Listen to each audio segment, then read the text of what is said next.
girls.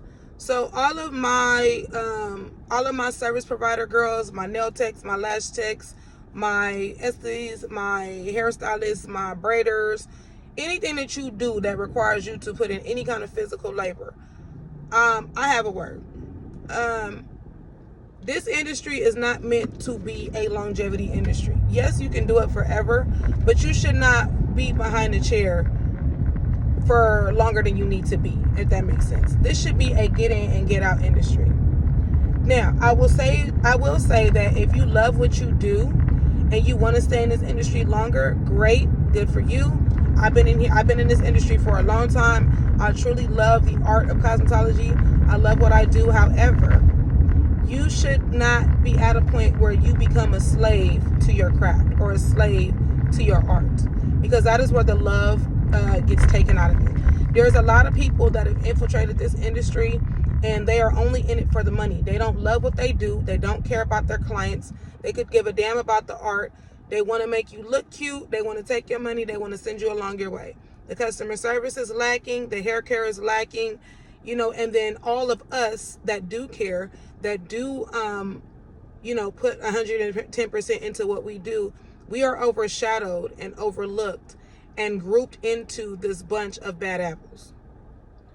Also, we do not receive the proper respect for the energy and the effort and the physical labor that goes into these businesses.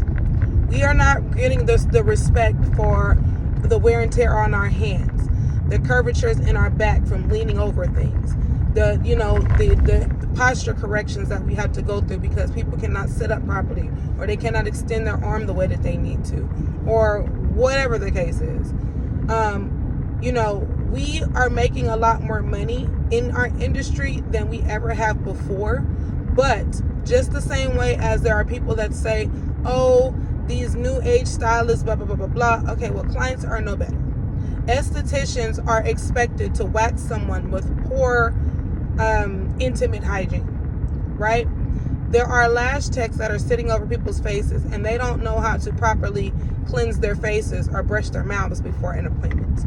There are people that have poor hygiene and want to come sit in your salon chair, and you're expected to deal with that and smell that with a smile or whatever else have you.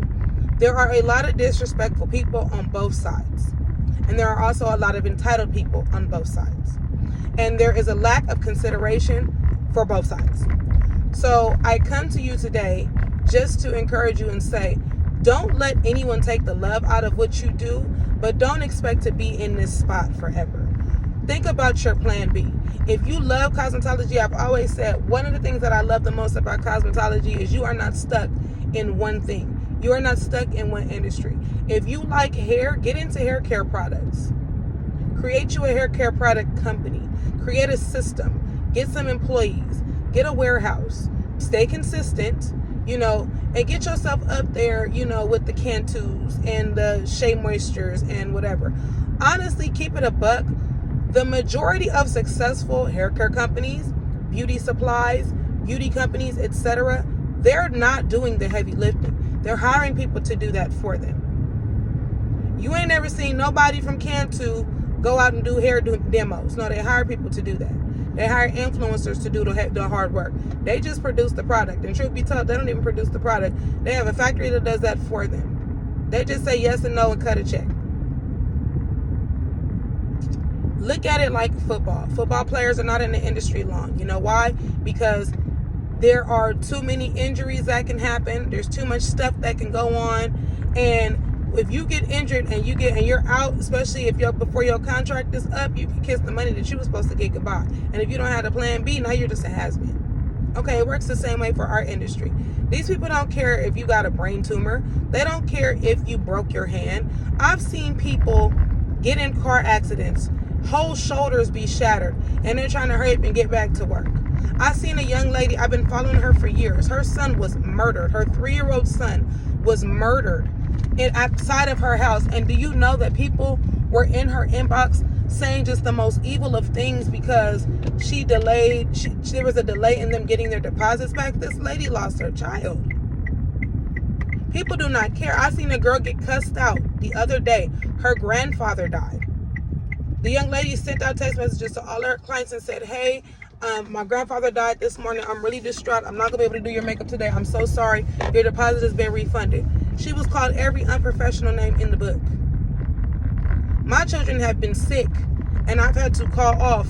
And anybody that knows. Like, I'll take them to work with me. And there's been times where I've had to call off, and I've still been called unprofessional. So I'm just, starting to look at this industry from a place of take it on the chin. I'm not saying that you have to put up with or deal with anything, but take it on the chin and have an exit plan. And tell yourself, okay, you know what? In 5 years, I want to own a salon instead of having to work in a salon.